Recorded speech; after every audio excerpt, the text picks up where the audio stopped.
Hello dear students, welcome to next lecture of quantum physics. In last lecture we have verified the Heisenberg uncertainty principle according to experimental aspects, gamma ray microscope and second electron diffraction from slit. Till we are studying the experimental part, basic experimental part or introduction part of quantum physics. Before Schrödinger we have discussed all the concepts regarding the quantum physics. Now it's time to study most important concept of quantum physics, Schrödinger concept, wave equation concept. जैसा कि हमने बहुत बार इस चीज़ को study किया है, देखा है कि जब स्टार्टिंग में इस चीज़ का डिस्कशन हुआ था इन रिसेंट टाइम कि वेव एसोसिएट है हमारे कोई भी एक पार्टिकल अगर मूव करता है, लाइक जैसे हमने यहाँ पे लिखा हुआ है कि let a particle is moving then it's de Broglie wave having wavelength lambda of frequency is also associated with this particle. तो जिस तरीके से आप कोई भी पार्टिकल का अगर मोशन होता है तो उस पार्टिकल का इक्वेशन ऑफ मोशन आप डिफाइन कर सकते हैं, उसी तरीके से अगर उस पार्टिकल के साथ उसकी वेव भी ट्रेवल कर रही है, जैसे हमने बोला एसोसिएटेड है, तो उसका भी कोई ना कोई इक्वेशन होना चाहिए। ये क्वेश्चन था। तो इस क्वेश्चन को स्क्रूडिंगर ने जो है बहुत ही अच्छे से डिटेल किया और हम कह सकते हैं कि it is most important part of quantum physics. Before Schrodinger quantum physics कुछ और ही हम कह सकते हैं इतना डेवलप नहीं था, और आफ्टर दिस कंसेप्ट जैसे स्क्रूडिंगर ने इसको इंट्रोड्यूस किया उसके बाद में अपने आप में क्वांटम फिजिक्स का जो एक हम कह सकते हैं जो बहुत ही डिटेल के अंदर आ गया और पूरा क्लियर हम लोग उस पार्टिकल के साथ जो वेव फंक्शन यानी कि जो वेव एसोसिएटेड है पार्टिकल मोशन में उसको डिफाइन करने लगे, उसका टाइम, पोजीशन, मोमेंटम, सब चीज़ों का आंसर करना शुरू कर दिया। तो ये बहुत इंपॉर्टेंट कंसेप्ट है, कहने का मतलब मेरा ये है, इसको बहुत अच्छे से आपने करना है और एग्जाम में क्वेश्चन जो है वो यहाँ से लगभग आता ही है। नाउ दो चीज़ें आपने यहाँ पे फर्स्ट इंट्रोडक्शन करना है और बेसिक हैं। मोमेंटम ऑफ ए पार्टिकल, अगर कोई पार्टिकल ट्रैवल करता है किसी डायरेक्शन में तो अगर डी ब्रोगली वेव उसके साथ ऐसे बनती है तो उसका वेवलेंथ आप लैम्डा लेट कर लें तो उसके साथ मोमेंटम रिलेशन हमने डिफाइन कर ही दे रखा था पहले, that will be h by lambda. आप 2 पाई से मल्टीप्लाई कर दें, डिवाइड कर दें तो बन जाएगा h by 2 pi, this will be h cut, और 2 पाई बाई लैम्डा हो जाएगा k। k यहाँ पे है propagation constant, 2 pi by lambda equal to k is a propagation constant. Now energy of the particle which is moving along this direction is equal to h nu, जैसे हमने अभी बताया E is equal to h nu, या हम उसको second Einstein form में लिखना चाहें तो एम सी स्केयर लिख सकते हैं, एम वी स्केयर लिख सकते हैं, एम नॉट सी स्केयर लिख सकते हैं, बहुत सारे फॉर्मेट हैं उसके। तो E is equal to h nu को हम आगे डिफाइन कर सकते हैं लाइक 2 पाई से डिवाइड करके मल्टीप्लाई करके h बाई 2 पाई फिर एच कट बन जाएगा और 2 पाई न्यू जो है वो ओमेगा बन जाएगा। Omega here is angular frequency is equal to 2 pi nu. Now अब अगर आप इक्वेशन लिखना चाहते हैं तो आपके पास कोई फंक्शन होना चाहिए। जैसे हम सिंपल ट्रेजेक्टरी सिस्टम की बात करें पार्टिकल मोशन की तो हमारे पास वहाँ फंक्शन ले लेते हैं, लाइक आप f ले लेते हैं या g फंक्शन ले लेते हैं। सिमिलरली अगर एक वेव की बात करनी है तो उसके लिए एक वेव फंक्शन होना चाहिए। तो सबसे पहले वेव फंक्शन की बात करेंगे। Wave function for a plane monochromatic wave which is travelling in a space is defined by psi is a symbol used for wave function rt. R is the position vector of that an instant of time t is equal to a e to power iota k dot r minus omega t is a equation. This equation gives the wave function result for a plane monochromatic wave in space in 3-dimension system where a is amplitude of the wave having wavelength lambda 2 pi by k, k is a propagation constant. Now if this equation is reduced to 1 dimension then r की जगह पे आप x y z कुछ ही put कर सकते हैं। यहाँ पर भी आप r की जगह पे x y z की वैल्यू कोई भी पुट करेंगे बाकी सेम रहेगा। Like in 1 dimension we get psi xt, now notation changed, rt की जगह पे आपने करना है psi xt is equal to a e to power iota kx minus omega t. This is in case of 1 dimension. जो ऊपर हमने equation लिखा एनर्जी और मोमेंटम का, हमने इक्वेशन लिखा p is equal to H cut k, तो k निकाल लेंगे यहाँ से h by p by H cut आ जाएगा, और हमने ये लिखा E is equal to H cut omega, तो ओमेगा निकाल लेंगे E बाई एच कट आ जाएगा। ये दोनों वैल्यू का आपने यहाँ इंसर्ट करना है। Then we get psi x t is equal to A as it is e to power iota, equation के अंदर लिखा जाएगा K की जगह पर P बाई एच कट और ओमेगा की जगह पर E बाई एच कट। तो एच कट दोनों में है, उसको बाहर ले लेते हैं तो आइटा बाई एच कट आ जाएगा। पी एक्स हो जाएगा के एक्स की जगह पे और ई टी हो जाएगा ओमेगा टी की जगह पे। तो ये हमारा एक फॉर्मेट प्रिपेयर हो चुका है, इसको हमने यूज़ करना है इक्वेशन नंबर 2 में wave function in one dimension के लिए। अगर आप इसको कंप्लीट, ये क्योंकि एक वेव के लिए रिप्रेजेंट किया जा रहा है, बट हमने कंसेप्ट पढ़ा हुआ है पहले कि आपके पास कोई भी वेव अगर पार्टिकल ट्रैवल करता है तो उसके साथ कोई एक वेव नहीं, wave number of waves associate होती हैं उसके मोशन के रिगार्डिंग, क्योंकि वेव है क्या अपने आप में, it's a disturbance produced by the motion of particle in any system of I think let it be equal to wave packet, because बहुत सारे वेव प्रोड्यूस होंगे और कंप्लीट एनवलप जो बनेगा, जैसे हमने ग्रुप वेलोसिटी और फेज वेलोसिटी के क्वेश्चन के अंदर यहाँ पे प्रोड्यूस किया था, उसी तरीके से हम लोग यहाँ समझेंगे कि अकेला वेव नहीं है, there are number of waves, so वो सुपर इम्पोज करती हैं और एक वेव पैकेट प्रोड्यूस कर लेती हैं। क्लियर? तो उस वेव पैकेट का वेव फंक्शन क्या हो सकता है, that will be the I think summation और इंटीग्रेशन ऑफ दिस, क्योंकि एक रिजल्ट है और हम कंप्लीट सिस्टम के लिए अप्लाई करना चाहेंगे तो इसको हम लोग अप्लाई कर देंगे पूरे सिस्टम के लिए, सुपरइम्पोजिंग सिस्टम के लिए।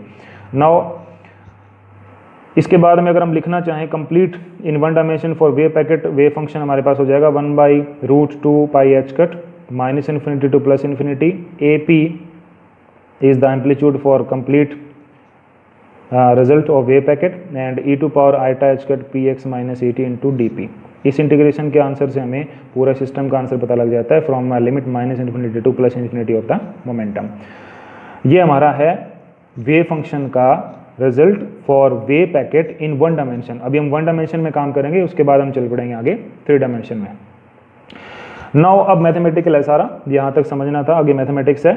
Now differentiate this equation with respect to x, complete equation को आपने x के रिस्पेक्ट में डिफरेंशिएट करना है।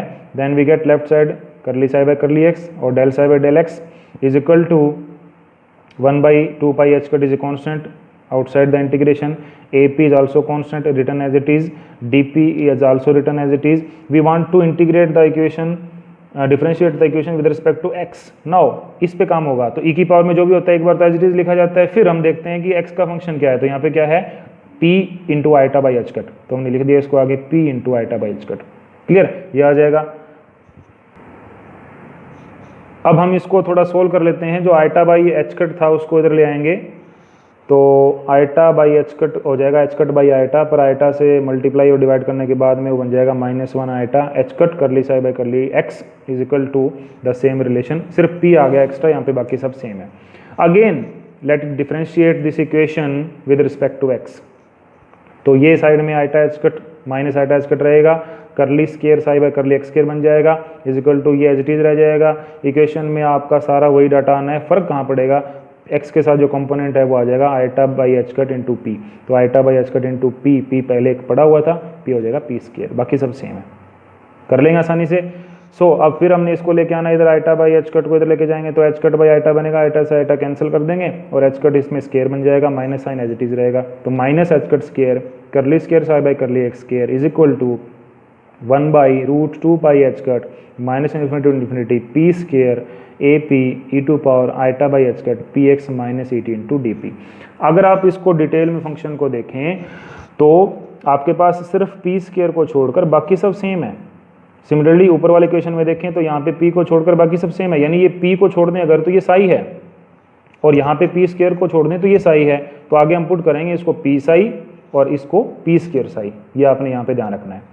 ओके, अब हम अगर इक्वेशन नंबर 1 जो हमारे पास 3 स्टार्टिंग में 3 इक्वेशन थी उसको डिफरेंशिएट करें विद रिस्पेक्ट टू टाइम, जैसे ये इक्वेशन में p को निकाल दें तो बाकी बचा हुआ हमारा psi is equal to this is equation number 3 we can differentiate this equation with respect to time. तो टाइम का फंक्शन है वो आगे आ जाएगा, बाकी सब सेम रहेगा, 1/2 पाई एच कट है ना, 1/2 pi H cut root minus infinity to plus infinity A P E to power as it is into D P. अब t के साथ क्या है, t के साथ है minus E into iota by H cut, तो minus iota by H cut into E, ये minus iota by H cut जो है इसको इधर ले आएंगे तो ये बन जाएगा eta H cut curly psi by curly T is equal to 1/√2 pi H cut minus infinity to plus infinity E A P E to power iota by H cut P x minus E T into D p. Understand? ये 3 equation बन गई हमारे पास, पहली eta H cut curly psi by curly x, दूसरी minus H cut square curly square psi by curly x square, और तीसरी eta H cut curly psi by करली सी। इन तीनों इक्वेशन के राइट साइड का देखें तो कुछ कंपोनेंट हैं, लाइक ई यहाँ पे एक्स्ट्रा है, वहाँ पे पी स्केयर एक्स्ट्रा था, इसे ऊपर वाली में पी एक्स्ट्रा था, बाकी सब साई है। तो इन तीनों को मॉडिफाई किया जा सकता है और मॉडिफाइड इक्वेशन फॉर्मेशन ये बन जाएंगी minus eta H cut curly psi by curly X, right side में पी को छोड़ के बाकी सब साई था। Clear.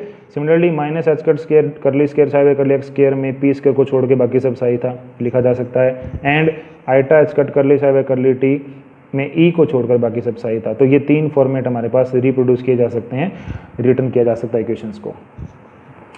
Now let us consider first case for a non relativistic free particle. Free particle का मतलब हमारे पास में उसके ऊपर कोई फोर्स नहीं लगा हुआ है, which is free to move in anywhere. And non relativistic मतलब उसकी जो वैल्यू ऑफ वेलोसिटी है वो इतनी ज़्यादा नहीं है, स्पीड इतनी ज़्यादा नहीं है कि वो रिलेटिविस्टिक बन जाए, कि उसके अंदर रिजल्ट चेंज होना शुरू हो जाए विद रिस्पेक्ट टू, क्योंकि रिलेटिविस्टिक के अंदर आप स्पीड ऑफ लाइट से कंपेयर करना शुरू कर देते हैं, तो वो यहाँ पे अभी नहीं है। It's non relativistic free particle. तो उसकी एनर्जी क्या बन जाएगी? एनर्जी बन जाएगी 1/2 mv square is equal to P square by 2m। यहाँ पे पोटेंशियल एनर्जी मैंने नहीं लिखा क्योंकि ये फ्री पार्टिकल है, तो सिर्फ काइनेटिक इसके पास रहेगी, पोटेंशियल नहीं रहेगी। Total energy is equal to kinetic energy is equal to P square by 2m। यहाँ से बना सकते हैं आसानी से आप। तो हमने क्या करा, जहाँ पी स्केयर है वहाँ पुट कर दिया, जहाँ ई है वहाँ पे P square by 2m put कर देंगे, और जहाँ पे पी है पी स्केयर बाय 2m है उसकी जगह पे आप ये पुट कर देंगे, पी स्केयर साई की जगह पे minus H cut square curly square psi by curly x square. तो equation iota H cut curly psi by curly T क्या बन जाएगी? E psi is equal to P square psi by 2m is equal to minus H cut square by 2m curly square psi by curly x square. Okay, तो ये जो हमारा result यहाँ पे बना, this result gives iota H cut like करली psi by curly T is equal to minus H cut square by 2m curly square psi by curly x square. This is called one dimension time dependent because it is a function of time Schrödinger wave equation for a free particle, free non relativistic particle. Okay, अब हम इसको 3 dimension में लेके आते हैं। It can also be written as E psi is equal to P square by 2m into psi. There are number of formats how can we write the equation. अब हम इसको 3 dimension में convert करते हैं तो क्या फ़र्क पड़ेगा?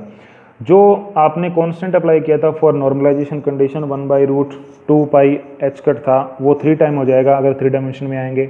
इंटीग्रेशन 3 टाइम हो जाएगा। यहाँ पर आपका जो इंटीग्रेशन के साथ कोफिशिएंट था dp वो 1 टाइम के लिए था, क्योंकि आप एक्स एक्सिस की बात कर रहे थे। 3 टाइम हो जाएगा अगर आप 3 डायमेंशन में आएंगे तो उसमें आपका dqp यहाँ पे अप्लाई कर देंगे, where dqp is equal to dpx dpy and dpz। ये हमारे यहाँ पे डाटा है। अब अगेन प्रोसेस आपने सारा वही करना है।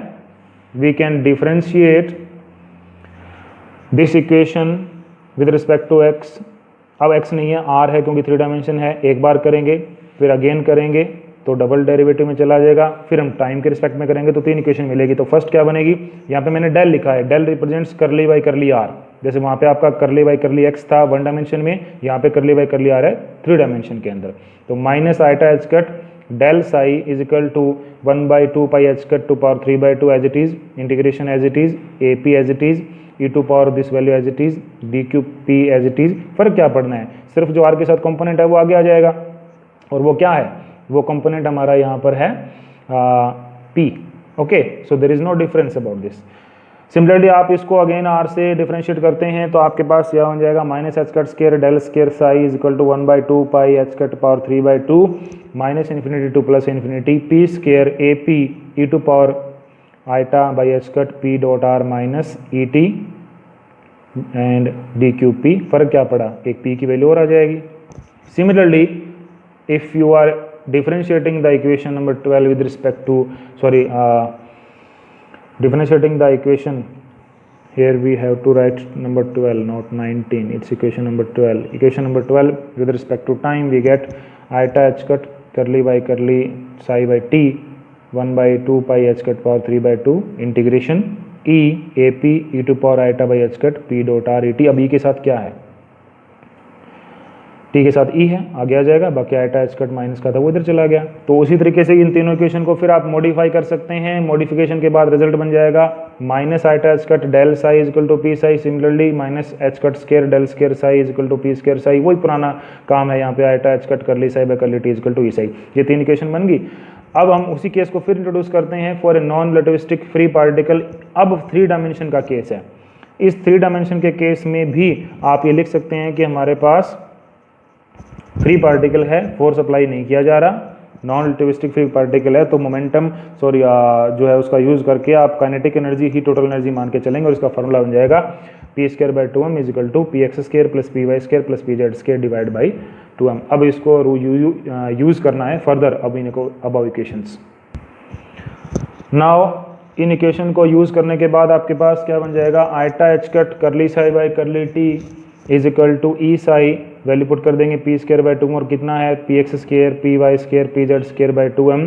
नाउ बन जाएगा eta H cut curly psi by curly T is equal to minus H cut square by 2m del square psi. फर्क क्या पड़ा इन 1 डायमेंशन और in 3 dimension? Difference is that यहाँ पे हमारे पास था करली square Sai by curly x square और अब हमने क्या लिखा डेल स्क्र साई, यानी ये करली बाई करली आर की फॉर्म में है और कोई फर्क नहीं है, सिमिलर है, तो हम लोग इसको यूज कर सकते हैं। अब हम लेते हैं second case. If we have a particle that is in a field, उसके ऊपर फोर्स लगा हुआ है under potential V that is a function of position and time also, तो टोटल एनर्जी सिर्फ काइनेटिक नहीं रहेगी, अब आपके पास पोटेंशियल को भी आपने इसमें ऐड करना पड़ेगा। तो total energy is the sum of kinetic energy plus potential energy, यानी आप E की जगह पे जो पी स्क्र बाई 2m अकेला यूज कर रहे थे उसकी जगह पर आपको अब P square by 2m plus V use करना है। तो इक्वेशन नंबर 19 में अभी आपने लिखा iota H cut curly psi by curly T is equal to minus H cut square by 2m del square psi. अब आप अगर P प्लस V में चल पड़ते हैं तो आपके पास क्या रहेगा data, iota H cut curly psi by curly T is equal to P square by 2m plus V। अब प्लस V आ गया ना यहाँ पे, ये है आपका relativistic particle which non relativistic particle under field, तो बन जाएगा minus H cut square by 2m del square psi plus V psi. इसको हम कह सकते हैं it's a 3 dimension time dependent Schrodinger wave equation for a particle in a field under potential V। This can also be rewritten as iota H cut curly psi by curly T is equal to H psi where H is Hamiltonian having is a energy function and its value is equal to total value of energy kinetic plus potential p square by 2m plus V।